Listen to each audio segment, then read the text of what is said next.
Welcome back to my mighty Quinn, a mother's conversations with world-leading experts. Today's episode feels, well, really personal. I've entitled it The Work I Didn't Know I Needed Until I Reached My Limit, a mother's journey into nervous system healing. Because one of the questions I get asked again and again by parents is this: what did you actually do? Who do you see? And what has your journey really looked like behind the scenes? And I think there's a quiet curiosity and often a deep hope that if parents can understand this, they might find a clearer path for their own child. So today I'm bringing you into my very personal arena. I'm shining a light on a part of my journey and Quinn's journey that has been absolutely foundational for us. And I'm doing that with someone who has become a deeply important part of both of our lives.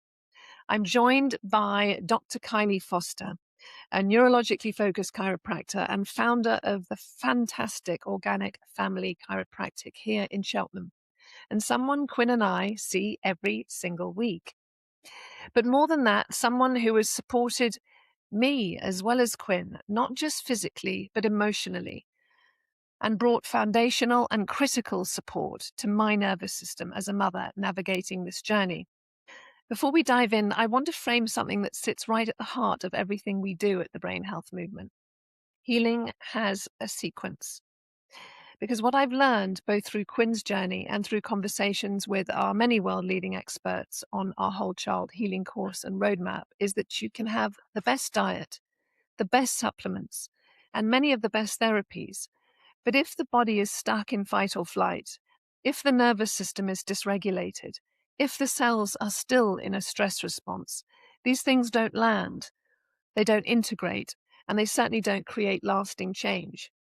So for me, this work, nervous system work, in this case through neurologically focused chiropractic care, is foundational. So welcome, Kylie. We're so very happy to have you with us today. Thank you very much for inviting me to come and talk with you. I'm very excited. So, as I've been saying, Kylie, this work prepares the body so everything else can actually work. And today we're going to unpack what that really means.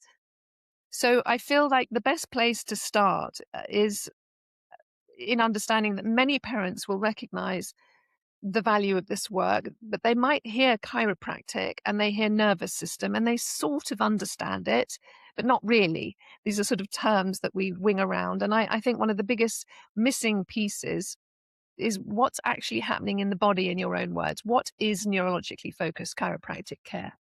So, in my opinion, neurologically focused chiropractic care is just about understanding that adaptation to stress, because the nervous system is, it's the coordinator of it.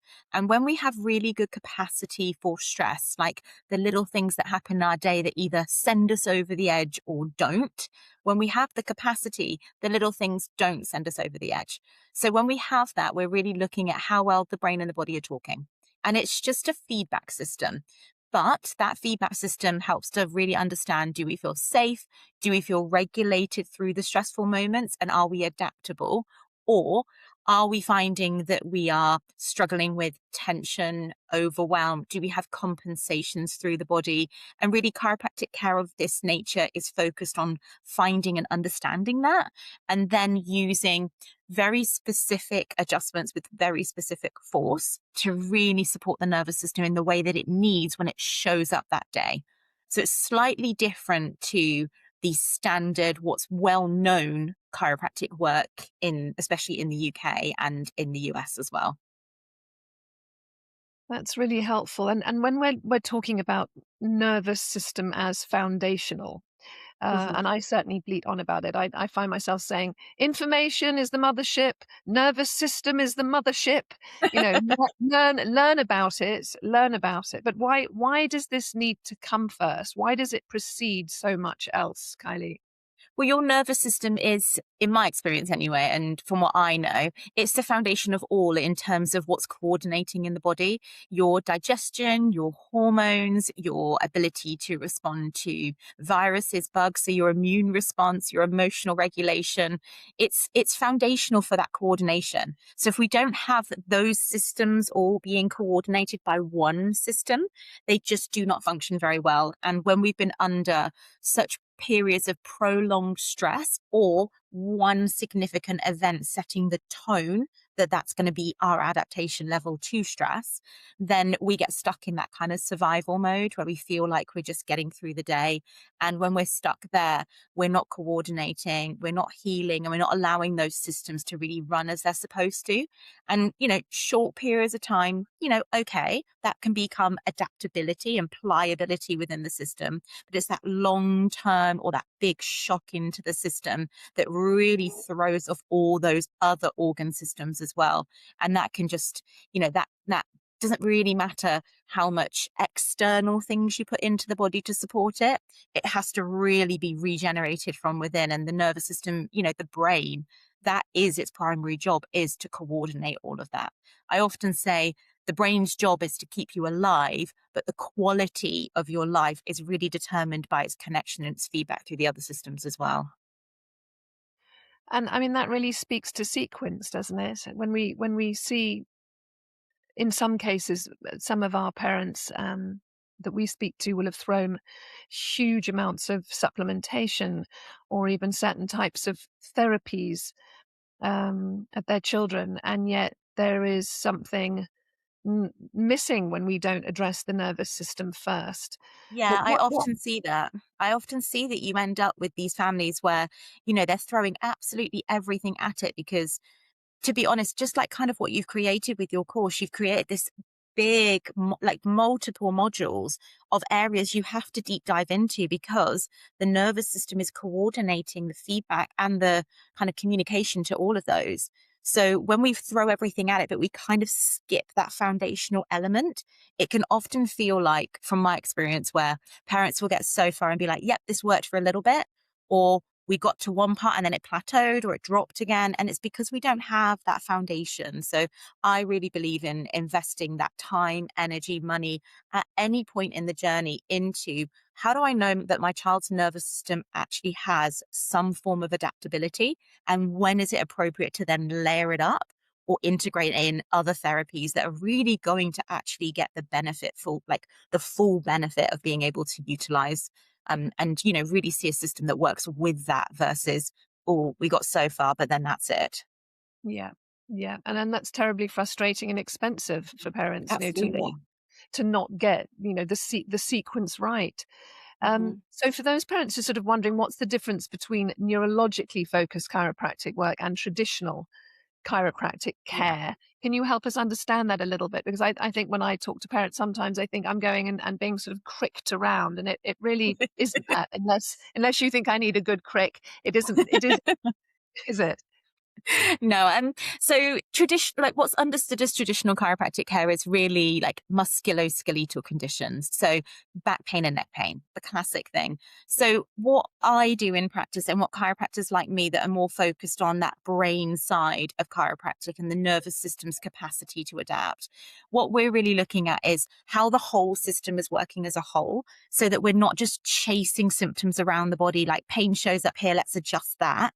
We're really trying to look at how is that whole body holding stress? How is it adapting and how is it actually regulating? And we can see this through movement patterns, through muscle, like stretch receptors in the body. We can see this through reflexes. We can see this through balance exercises, coordination testing. We can really see how well a system is holding itself together when we look at it as a whole with some parts that need working on. We can see those areas of disconnect. And when people go through initial exams with these types of chiropractors, there'll be an awful lot of, you can feel it and you can see it in your own body. this is normal, this is abnormal. Okay, and now we've got these abnormalities building up. This is our framework that we have right now. Let's see over the course of care as we work to strengthen those connections, strengthen the adaptability of the nervous system through very specific adjustments. Then we want to retest those to really understand, right, how much strength have we gained in this certain time frame so that we've got adaptability now happening in the body with things like balance, coordination, movement patterns. And we tend to find that symptoms like back and neck pain, if we have them when people show up, they tend to disappear pretty quickly, to be honest. And really, then it becomes about reprogramming the nervous system for stress, rewiring, essentially. It's really, really profound work. When someone walks into your clinic, though, Kylie, what are they actually going to experience, and what are you assessing? So, are they on a bed? Are they in a seat? Are they walking around? How do you touch them? I mean, really get granular for us, because I think, honestly, many parents really, really don't know what it is. So actually, the first thing that we do is we talk to them. So the very first kind of, all we want to know about is their story. I believe that every person has a story that has very similar parts to it when we've ended up with a picture of multiple signs and symptoms for various different problems, whether that's a baby, a newborn baby coming in, that a mother has had a very stressful pregnancy and that baby's come out fight flight, because that's what the mother was like during the pregnancy, and that's the hormones that were released in the pregnancy that created that tension hold. Whether that's a child that has had been absolutely fine most of its childhood and been pretty adaptive, but then suddenly got a bug or a virus or had a significant fall and everything shifted and changed. So these things can happen at different times. So it's really important for us to really understand the story of how the nervous system has kind of lived so far, whether that's a child or an adult. And I still ask adults when we speak to them on the phone as well about, what was your story? Like, how was your mum's pregnancy? We meet a lot of adults now that are very happy to reach out to us for, or they're referred in through anxiety issues and stress response issues. And they're like, they have this language and they know they need to improve it, but they're not quite sure where to go to do it. So when we listen to their story, we can help them understand why they feel how they feel. And in my mind, it's almost like I'm looking for flags. I'm looking for signs that have happened over time that are very typical, that would force a nervous system into a state of more of survival, like threat, fight, flight, or really down into that deeper survival response that we have, that disconnect. Like, I'm just barely here.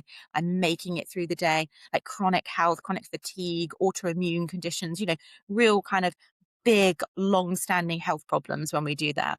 And then when they walk into the practice, we're looking at kind of some of the things that I've already touched on. We're looking at muscle tone and movement patterns. We're looking at definitely posture patterns. People who are down and slumped in their shoulders have the weight of the world on their shoulders, and other people who are real like fight flight, they're like military straight. Their shoulders are by their ears. They're very clearly fighting away at whatever it is that's the unseen threat going on. Then we're looking at when we can get them lying down on the table. A lot of the time I'm looking at their breath, both on their front and on their back. A body that's very well regulated can really breathe very deeply, very fully, and very openly on the front and the back. And this might sound a little bit odd to say it, but they breathe through their whole spine. So when someone breathes in, we should see a rock in their pelvis. And when they breathe out, it should rock back down again. People who have a lot of disconnect through their lower back, for example, don't do that. So it's a really easy sign for me to be like, you've got a problem in your lower back. And it's because I can see it. So there's a lot of listening, a lot of watching, and then, understanding things like posture, balance, coordination, muscle response testing, all of these things. For me, it's not about necessarily diagnosing a specific condition, which is kind of similar to what MSK chiropractic, traditional chiropractic is about. Like, they'll diagnose things like mechanical low back pain, disc bulges. So they are very, very useful for situations like that. But for me, it's really about understanding how we've got full adaptability with the nervous system and understanding that baseline function, so I can realistically work with them to help them understand where they need to go next and how we can help really on that level. I think with your descriptions, it's very evident that it's a very collaborative way of working as well. Really listening deeply to what your patients, our clients, are saying and feeling, and working from where are we needing to get to on this journey? What has brought you to this point in your journey? I very much felt seen and heard with that, and also the integration of breath work is not necessarily something that people will expect Mhm. is considered when they come to see you. I often feel like I walk in shallow breathing and I come out deep breathing. Mhm. It's such an important indicator of our stress levels, as you say. I find as you know, my shoulders are by my ears and I'm shallow breathing, or I'm holding my breath when I'm stressed. And having someone, as you do, observe my breath on the bed when I'm with you, and then helping me to breathe deeper and, yes, breathe into my spine. It sounds abstract, but that's exactly what it feels like, is incredibly liberating, but also brings you back into the now, brings you back into feeling present as opposed to in your head or on the to-do list or on the next thing. It's really just be here right now and know that you are safe. And Yeah, that's and part of that is also really purposeful. Like, I very much set up our practice so that when someone walks through the door, there's a certain smell that should hit them to impact their nervous system. The visuals that we have around the room, the furnishings that we have are designed to be calming. Like, we don't have overhead lights on. We have lights on the walls and things like that to help with that. One of the first things that I say to someone when they lie down is, I want you to take a big deep breath in, and then I want you to let your whole body relax down onto the table. And part of that is because I want to bring them into the room. Like, I need to be with them and they need to be with me. We have quite an open plan adjusting room, but I don't ever feel like anyone doesn't want to be able to be in that space to be able to fully let go. And I think when a nervous system, whether a person realizes it or not, because different people are on different levels of what they know and understand about their own body and the nervous system, when you create an environment for people through your words, through your touch, through the environment that they're in terms of what they see, what they smell as well, and what they feel, what that energy is from you and the space around you, they're able to then relax to a different level. And some of the releases that we do, they can release out a lot of emotions. And when that happens, like we often comment about, we have multiple tissue boxes around the room and we go through a lot of tissues because when I think mothers are holding an awful lot together and you don't have a space where you feel like you can fully let go, when you do have an appointment coming up and you're in that supportive environment, your nervous system naturally is able to just be free to let go and let out and let those tears are extremely cathartic. You know, they're a regulator, but when you're holding them in because you're just not, you can't quite let them through because it's not the right environment. I feel very grateful that we can be able to provide that because that's what women need to be able to do when they are holding this all in and it's all encompassing with, you know, especially with, I know a lot of the people that your podcast touches, it's an incredibly hard job to be a mother generally, but it's harder when you have an additional need of a child. Amen to that. And if we don't take care of ourselves, as we'll come on to, you know, we cannot take care of our children adequately. So it really is a fundamental step in the healing journey for the whole family ecosystem. And I often reflect with Connor on whether we should have retitled our course, retitled our focus, not just a whole child multidisciplinary roadmap, but actually the whole family, because we're all in it together. And you Mhm. touched earlier on pregnancy and prevention and beginning early, and I want to move on onto that now. But I think we will all say as mothers, God, if I'd been in myself, my mum had taken me in as a baby, and I had had this work all the way along, I wouldn't be sitting here now dealing with this, let alone a child who's also dealing with this. Because it's that bug question, isn't it? What if I had known then what I know now? What if I had supported my nervous system during pregnancy? What if Quinn had been seen as a baby? How different might things have looked? Um, so I want us to focus on this a little bit because the greatest privilege I have now is, sitting with Connor and going, you see, now when you get pregnant, when you're thinking of getting pregnant, now you're going to be possible because we're dealing with the fallout of a generations that haven't understood that they needed to take care of this, and therefore we're kind of trying to repair nervous systems.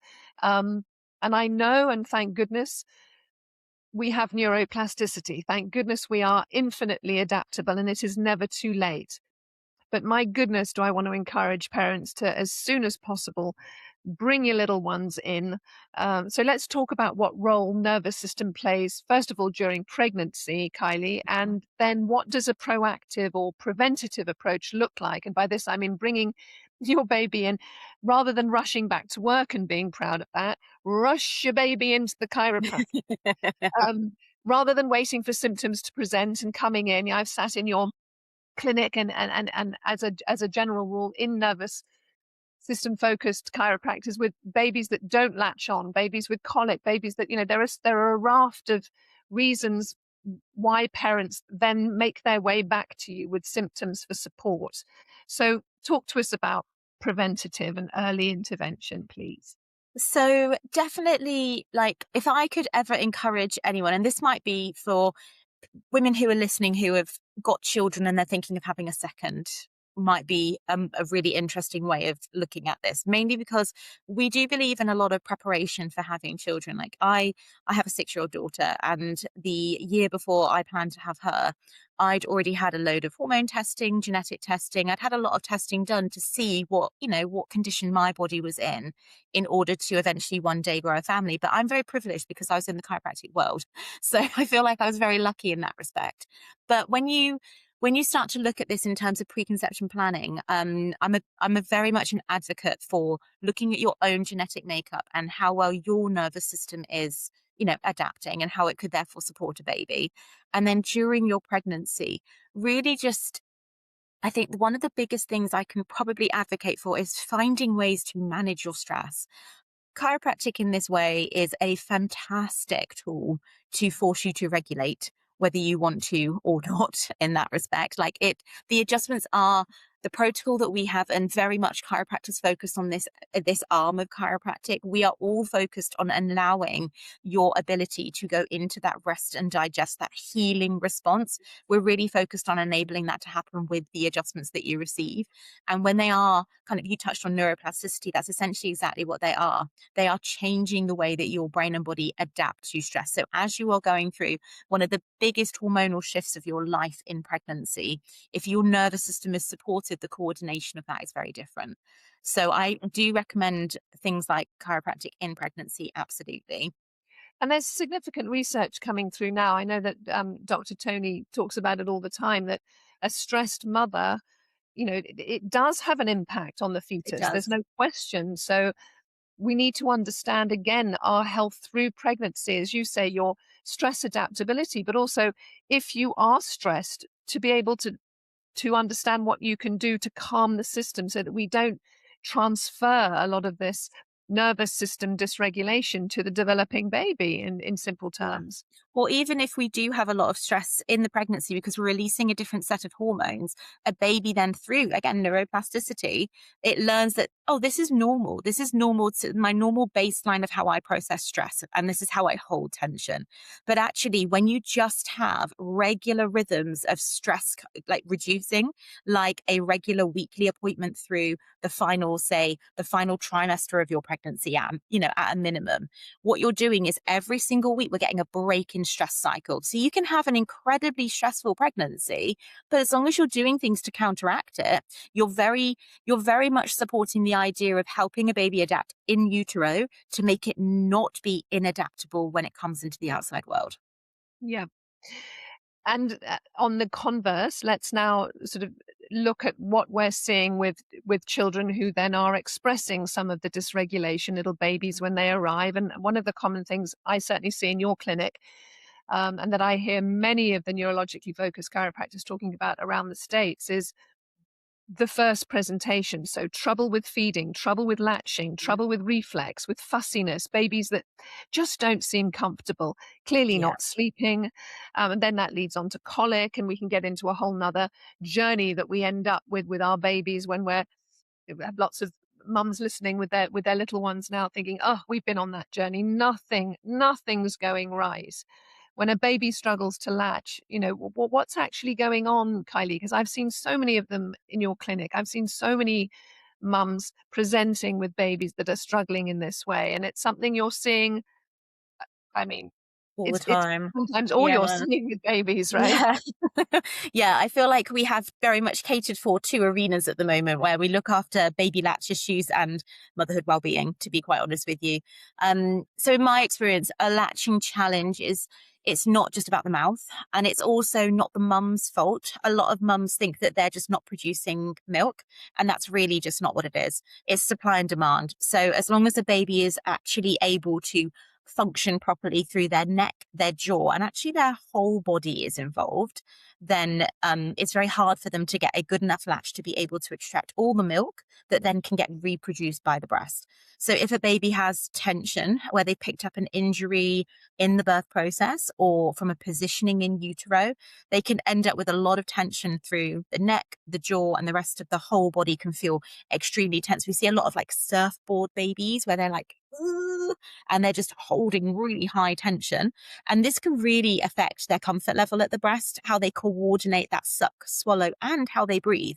So it's not just really a feeding issue. It's actually multi-level faceted. And when you layer up things like tongue ties in there as well, it becomes a bit of a minefield unless you have the right people on your team. And I feel like chiropractors like us are very much focused on how do we get a team supporting this latch challenge versus a one-time thing. It's definitely a process, and every baby is slightly different with it.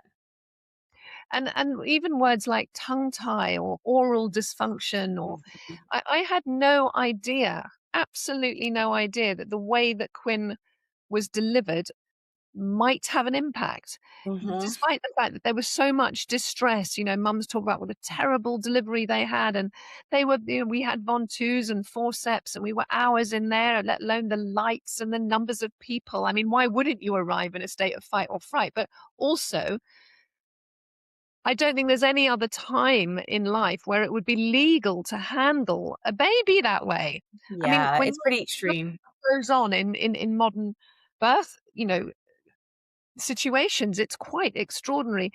And we're not programmed to say, I want to, even just to be curious, I wonder if that might have had a little bit of an effect on my baby. So tongue tie is one, latching and all of these other things can be outcomes of that physiological um They're good pro- indicators. They're good signs that there's yeah. something's not quite working right, for sure. Like that difficulty latching or staying latched really well. Like mums who sit there and say they feed for, an hour and because their baby falls asleep, that's not a good latch. That's dysfunction. And that's a baby that's going to, struggle. And we get a lot of clicking and leaking, like messy feeding, like mums who have got to the point where they've just their health visitor has been like, it's not getting enough weight, you need to go onto formula, but they're very messy. All the milk is going everywhere. We've got refluxy stuff or excessive wind because, when they're not functioning right, they're taking in the wind. So they get very gassy and very uncomfortable. They might not look fully one side. There's lots of little signs that really you can see a baby that, and often actually I tend to find that it's the grandparents that point things out. And they'll be like, oh, my mum's like, as in a mum will come in and be like, my mum said that he doesn't really look to the right. And be like, and he's getting a bit flat in his head. It's little things like that that they're like, I don't know if this is normal. And we're established where we are in our community now. So we do have a lot of link ups and we have a lot of referrals come in. But definitely when you're really new to this and you don't have another mum friend or you're not attending the class, it's very hard to get access to understand, is there something, that I can do to support my child? There's not necessarily anything wrong or your child's not sick or ill or anything that way, but can we do stuff to, really see if there's something going on with the way that the baby's body is under stress and tension? Like, can we help that? That's the curiosity coming through. Absolutely.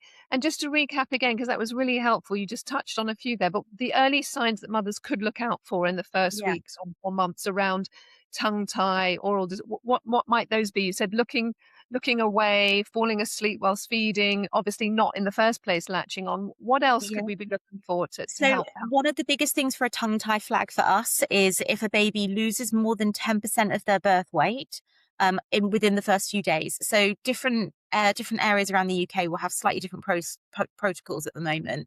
But a baby's usually weighed around day 3, and if a baby has lost more than 10%, that is a flag for a a tongue tie, and there are different types of tongue ties. The NHS qualifications of the midwives, they're very poor. They and the protocol is you have to wait till day 5 of a baby to even get a referral in, and it can take 2 to 4 weeks now, especially in Gloucestershire where we are, to know, like, to get someone seen. And the releases are quite poor. There's no re-education of the whole cranial system that needs reworking because it's adapted to a tie. So that's one element of it. The other stuff is definitely, yeah, clicking noises around the cranium or the jaw, a baby that only prefers to feed from one side to the other. Definitely very fussy at the breast. Or if you're having to do a position with feeding, which isn't just a cradle feeding position, if the baby will not do that and you have to adapt because, say, a lactation consultant or someone has said to you, oh, try the rugby hold or the front one. And I'm always like, but why can't a baby cradle? Let's ask a question here. Let's get curious about this. We said about the babies that are holding a lot of tension, like babies that just feel like you pick them up and they're like cement blocks. Those are not normal happy babies. Babies that really, as they get to, say, over 4, 6, 8, closer to that 12-week marker, that don't like to do tummy time, that's a very strong flag to us that there's something going on in their system that needs help. And we know that that also all leads on to primitive reflex integration and so on, which Yeah. which again we've talked a lot about in our other we Yeah. allude to a little in our masterclass that you and I have done as well. So Yes. that is another piece of the story. And I Hmm. know that we don't want to make any claims, despite the fact that I have absolutely seen babies coming into your clinic with lots of troubles and coming out without those troubles. So I have witnessed it for myself. But what would you be doing with a little baby if a mum's going, I'm bringing in my newborn, what are you going to do with it? What are you actually going to do? And in terms of if it is a tongue tie or if it is latching issues, how are you helping the baby, physically Well, speaking, doing? first of all, I will say we do not crack babies, because the amount of time that I get asked that, I think it's very important to just say straight away that's never the approach. Um, Babies are really interesting with how they need to be adjusted. They actually don't need a lot of force. They need very light work. If you imagine a baby that's been through a difficult birth where they've had maybe a forceps delivery, they're tense, they're tight. So why would we be trying to force their body into something? We need to help unwind them. So a lot of the things that we're doing with a lot of these babies is really gentle, low force. We often compare it to, if you go to the supermarket and you squeeze a tomato to check its ripeness, it's kind of like that pressure. So it's really, really light, really small. A lot of kind of work that we do through the cranium is what we call intraoral work. So we use gloves and we go inside the mouth and we touch different points around in the inside of the jaw to make sure that the jaw is actually open and able to open up so they can actually get a wide for the latch, but also to make sure that their palate is nice and smooth. It should feel like a bridge. It should not feel too steep. It should not feel high, and there should not be a ridge in it. And when we put our finger in, we're looking for if we've got a really overstimulated gag reflex as well. So these are really good signs to us about the level of function. And then when we're working with a baby to help their cranial function, we're really looking at opening out different parts of the face. Some babies have, I had a newborn in actually a couple of weeks ago, only 4 days old, and their parents were talking. We talked about how there's a crease on the bridge of the nose in between the eyes, which makes her very frowny. And I was like, the reason why that's there is because there's a lot of tension running through the cranium with the way that she couldn't latch and she had a tongue tie. So it really kind of compressed through that arena. So it's making her hard to breathe. She was quite congested as well. And we talked about, they were like, oh, we thought that was just because she frowns a lot. It's like, no, this is a functional issue. And once we open that up, she won't look like she's frowning at you all the time. I'm like, oh my goodness, that's insane. So there's these little things that we see that parents see, but they don't always know why that's happening. And I feel like a lot of the time we're connecting the dots for them. And then the work that we do is so gentle. I think the main thing about the work that we do is it's just repetitive. Like, it's rinse and repeat with what we need to do with the baby for a good month. And as we're going through that month, we're just getting more and more progress with latching in terms of depth, strength, duration, more kind of appropriate timings between a baby being able to feed really well within 20, 30 minutes, go a significant stretch of time, then need another feed. So we're developing patterns and routines around feeding for parents when we look at this area specifically. Oh, and it's so lovely seeing all the little ones in. I love it. It just makes my heart sing, and I wish it for everyone. And if you're fortunate enough to be listening to to this podcast or to any of our world leading experts, what a privilege to be able to understand what you can do early on. So let's look a little bit at what we see later when Hmm. those early signs aren't addressed. To put it frankly, and I don't try and cream the issue. These issues don't go away. In fact, they evolve. If the nervous system is stuck, and if some of these dysfunctions are in place, and the body can't do what it needs to do to focus on developing rather than protecting itself, we start to see all sorts of things presenting. So, nervous system dysregulation shows up in children as they grow. It And I'd like does. to talk about that with you, Kylie, how supporting the nervous system in children who are presenting can help towards their, the behaviors that we might see, anxiety, attention issues, sensory issues. These Mhm. are all the areas where we see it creeping into when it hasn't been addressed early on. So, what would you say to a parent who is perhaps challenged with a young child who is struggling to sit still in school, struggling with anxiety, struggling with sensory issues and various dysregulated moods and behaviors? How can we support their nervous system? So supporting it really like it's going back to that foundational element of, well, how do we know whether it's working or not working? Like, is it adaptable right now? And in all ages and stages, it comes back to, if you look at the nervous system and what it needs to be able to sleep well. So it needs rest. It needs to have good bowel movements because it needs to detox and remove toxins from the body.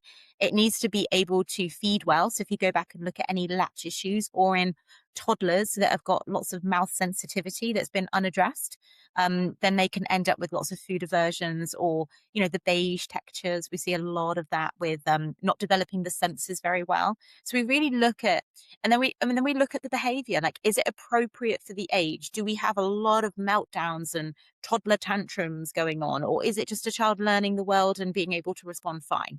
We really have to look at the clues that a child gives us with their behavior with eat, sleep, poop, and emotions.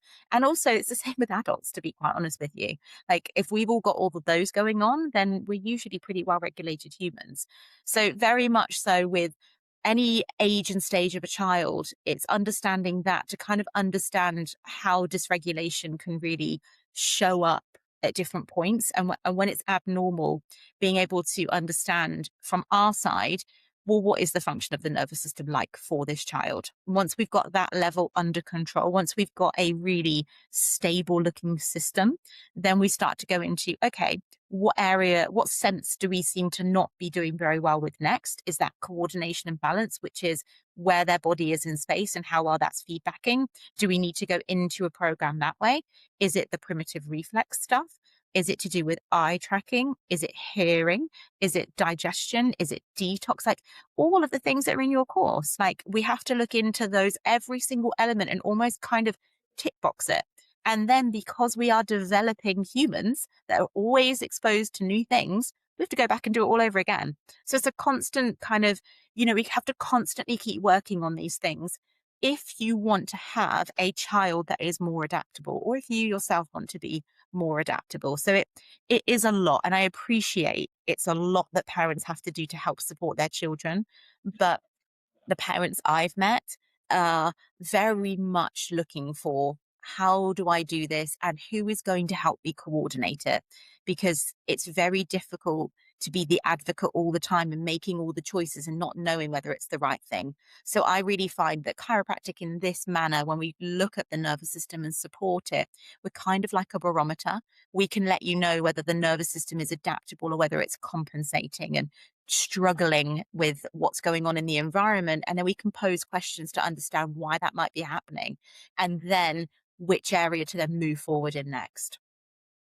And as you say, it's a sort of it's a rinse and repeat in that Mm. we're constantly training the brain and building the brain, Yep, building the nervous system to respond appropriately, respond absolutely. and show it. safe pathways, create neural networks which are proportionate to the experience being Yes. undertaken. And the more that we can do that, and each time I see that very much with Quinn and I, it's, as you say, then you're dealing with hormones, and that's a whole new thing because, well, then you're dealing with the fact that every other week he's having a sporting accident because he's a sporty child. Then this is Yes. life happening. And as you always remind me, we're never going to take that away. He's a Mm. he's a rambunctious boy. Um, so for parents listening, it's not that any of these stresses, if you like, disappear. It's increasing the window of tolerance, as you so eloquently put it, Kylie, but also training the brain, training the nervous system Mm. constantly to respond in this way, not that way. And Yeah. I think the measure of repetition, the brain and the nervous system in its entirety love routine, love Yes. repetition. So I think when we give it healthy repetition, that's why we call it foundational, because then it can start to create the building blocks for a secure pathway forwards. It knows what to expect and it knows how to respond. So that's what we're looking for. And when we're seeing our children with these behavioral um, mood dysregulations and meltdowns and so on, from toddlerhood through to late teens, that's just a nervous system acting out. There are biological issues as well that we touch on and that we know Mhm. about through other areas. But fundamentally, when the nervous system is safe, you've got a very strong platform from which to navigate, haven't you? And that's what we're Yeah, looking absolutely. for. That's why, for me, in a way, this work, your work, body work, nervous system work, is always a piece of life. It's not going to go away. It's a Mm-mm. fundamental piece. I want to bring this into something more personal now, Kylie. I want to refer to you as Dr. Kylie, but you've become such a close part of my life that I have to remind myself to say Dr. Kylie. But to me, you're my I'm Kylie. fine without the doctor. I don't let the kids call me doctor because it intimidates them. So you are fine. But I really want to close focus on this now because I think the most powerful way to understand something is to see it through a real experience. And I'm open to sharing this, my personal experience, because I know how much it helps parents connect the dots. And there are days that I walk into your clinic completely fine, but there are days where I arrive overwhelmed, overstimulated, and holding far more than I've managed to process or regulate. So I would like to share, if it helps parents to hear it this way, that when I come in that state, what are you actually seeing in my body? So, I'm just going to bring it back because one of my favorite phrases that popped up whilst you were saying that is a lot of people come in and I always say, what do I need to know? And then people tell me, but then they usually finish it by going, oh, you'll tell me you'll know. You'll tell me when I lie down what I'm really going through. And it's really because all I'm looking for is how your body is holding tension and whether it's in little pockets, whether there's little patches of holding that can relate to different parts of the nervous system and different organ systems and different muscles and what that can mean for a different area, or if there's a really big kind of global holding pattern. So people who have a nervous system that's quite fight flight. So when they're very overwhelmed, we can see it. Like you can see it in their posture. They come in with their shoulders are like almost straight by their ears, and I can't actually see their neck. So often when people have finished being adjusted, I say to them, "Oh, look, I can see your neck again." And it's really because we've opened everything up. So what will typically happen is the muscle system will just be in a global state. So if you think about the notion of fighting or flighting, so if we are going to physically run away or we're going to fight, we have a lot of holding that needs to happen in our shoulders, our upper back, our neck, and our arms. So we literally get ready to go. So that hold just stays there. The more activated it is or more intense that activation is, we see that in the upper shoulders, neck, and back, all the way up through the upper part of the neck and the base of the skull, and everything kind of squashes in those areas, and those muscles feel very tense. So when you're in a big kind of, when you've had a week, which has been, wow, that's been a week, I know whether you've had a big week or not. And sometimes, which is, I think really special about the techniques that we do with this type of chiropractic, is when someone is under immense stress that they start to disconnect. They stop being able to actually feel what's going on in their body. So they will come in and say, I'm fine. And then I'll be like, okay, let's see what I find. And then as we go through and I start to press in certain areas, or I make them aware of things that are and aren't happening, they're like, oh, wow, I didn't realize that. And this is because we've gone down into these deep protective states. So part of the work is not just to make people feel better, like feel calmer. Part of the work is actually to bring the nervous system back into the world again and get it okay to feel. So it's incredibly common, unfortunately, because women don't check in with themselves. And often an appointment like a chiropractic appointment like this, it's the one time that I'll ask you, what do I need to know? And you'll be like, I'm fine. No, wait a minute. Actually, I'm not. And then you can voice out. So it's also a very safe space to get that voicing out of how you really are versus the mask in the school playground of I'm fine or whatever it might be. Indeed, and this is exactly how I feel. To be seen and heard in itself is a fantastically palliative way of coming back to baseline, isn't it? And it's also a very difficult way to sort of navigate life, because I think we know as mothers, particularly, we keep going sometimes intentionally. Yes, Mm. there's a disassociation with our bodies, but we also know sometimes I can't afford to get sick. You know, Yeah. and you're. I always say to you, I'm quite sure I must somewhere in this mix have an autoimmune disorder, because I just never got sick. People go like flu and colds and this and that. I've been sick once in the last couple of years, which in and of itself, that's not. I don't want to meddle. That's not allowing the body. We need fevers, we need sickness, we need to build our natural immunity to be at that level of hyper alert. Running at that level of hypervigilance is not a healthy state. So I think it's a difficult one for mothers, because they sort of, I don't really want to feel my back pain because I've got 3 school runs to do. I've got a meal to cook and I've got to get, so and so to A&E tonight. You can't stop. So Yeah, this is not said with a sort of without understanding the challenges that we face and how we absolutely.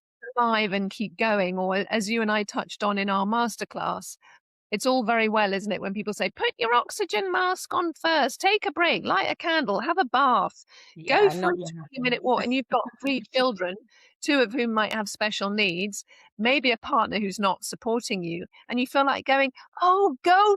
Oh, how was I to find another half an hour for a scented candle and a bath? It just isn't going to happen. Yeah. So that's why we have to come back to this expansion of resilience, to this increasing our window of tolerance, and really taking care of yourself first in order that you can do more for your children. This is not a sort of frippery of kind of yeah, it's profound. It's a profound adjustment in how we need to operate in order to give our best selves to our Mhm. children.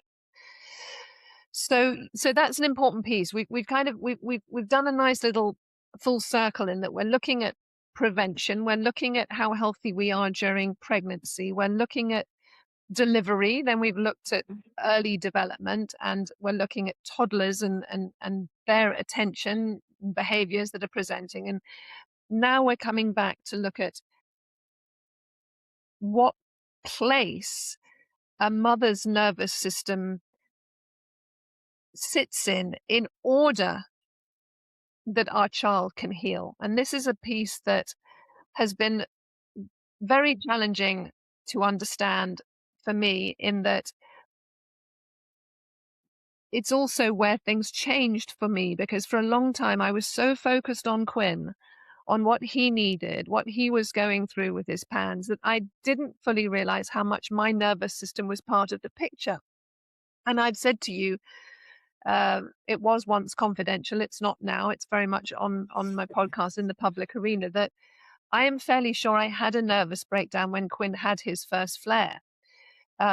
Fortunately his first and only grave flare, but it was so dramatic. Effectively feeling I was losing my son, unrecognizable to me, so dysregulated, so angry, so anxious, with motor and vocal tics, with seizures.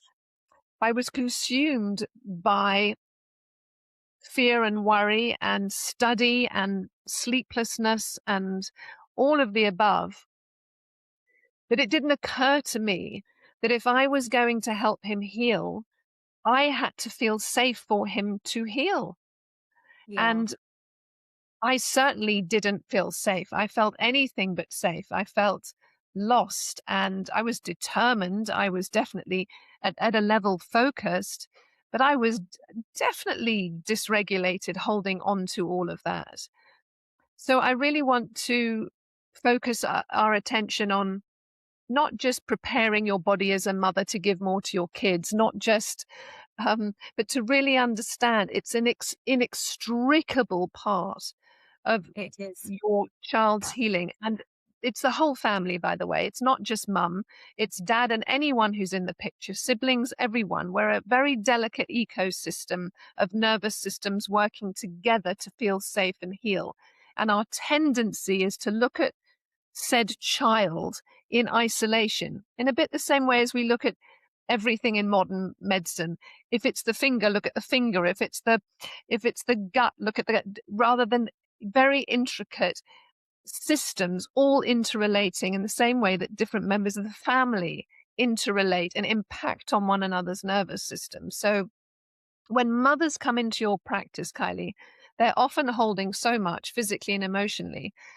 What do you commonly see in their bodies and nervous systems? And I know this can be quite confronting, but it's really, really empowering to share where I've come from and where I'm at now, thanks to your help. Well, so something I'd just like to go back because you just said something really important. I kind of want to close a little loop just to talk about Mm, the intricacies of the co-regulators.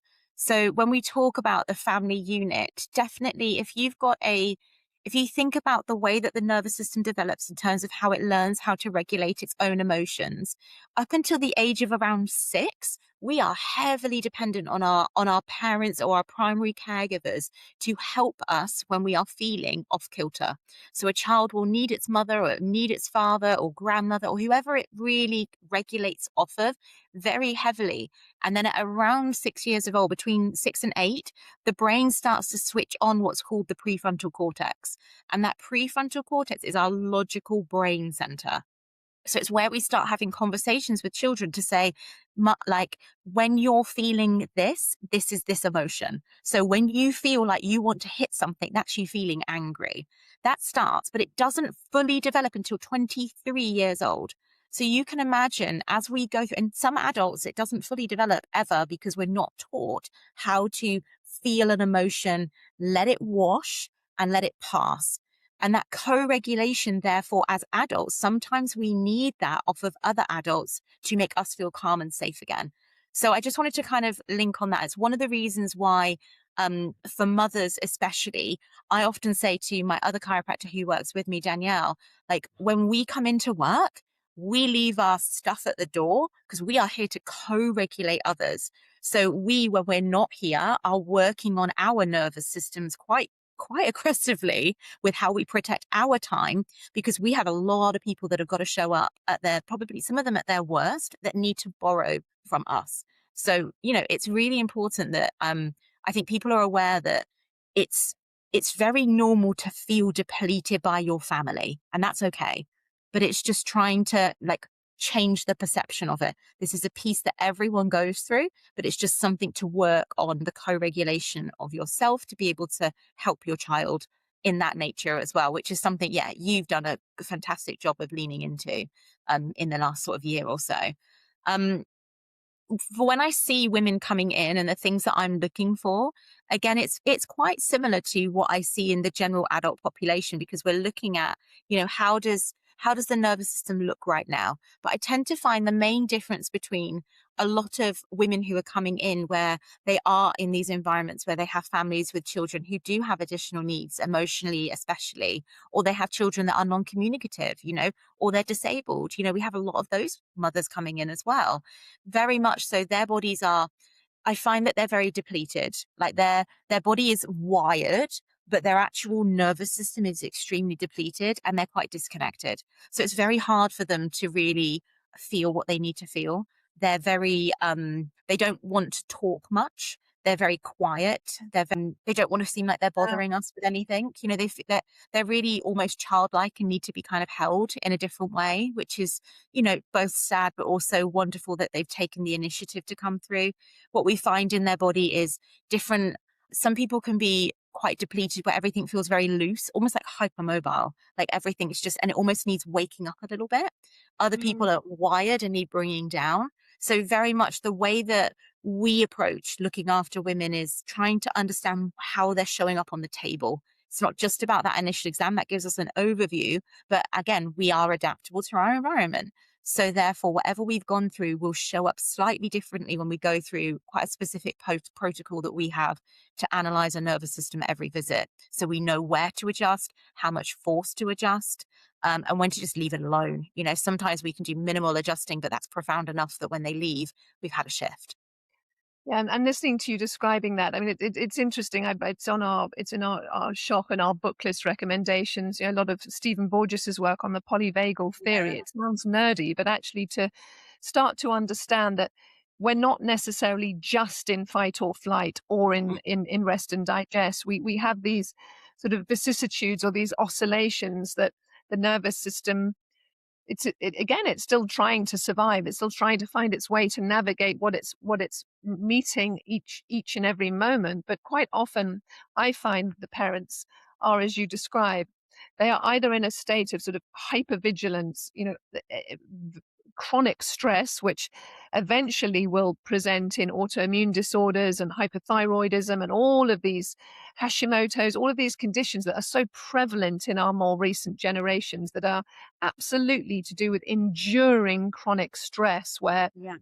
it does look like someone is kind of sprinting, bolting all the time. I kind of put myself in that camp and kind of I long for that moment where you hit another unhealthy place, which is shut down and, as you say, disassociation. So quite often I find myself speaking to mums who are like, the lights are on, but no one's at home. They've just Yeah. sort of checked out. And those are two of the extreme ways around sort of dorsal vagal and these different ways that the nervous system will, as we say, navigate, where you end up presenting with anything but actually being in the here and now, which is why for me, the nervous system body work insists upon you coming into the present moment. And if it did nothing else, and it does a multitude more things than that, it just stops me for that moment in the day and brings me back into my body, because a lot of the time we're operating on the assumption or the reaction that right here isn't safe. Therefore, I've just got to keep going. I've just got to keep going. Whatever it is, it's another to-do list or another thing.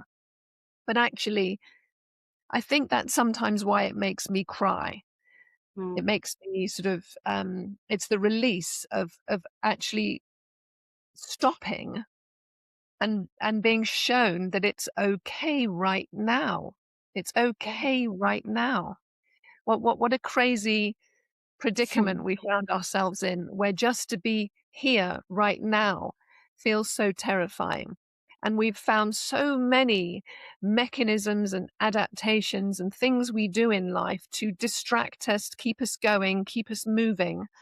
And we judge ourselves for it. You know, why can't I just get to yoga? Why can't I just eat healthily? Why can't I just make it's because the nervous system is driving that agitation, is driving that lack of safety. So it's not as easy as just to write it down on a list or say it as a New Year's resolution and then beat yourself up because you didn't do it again.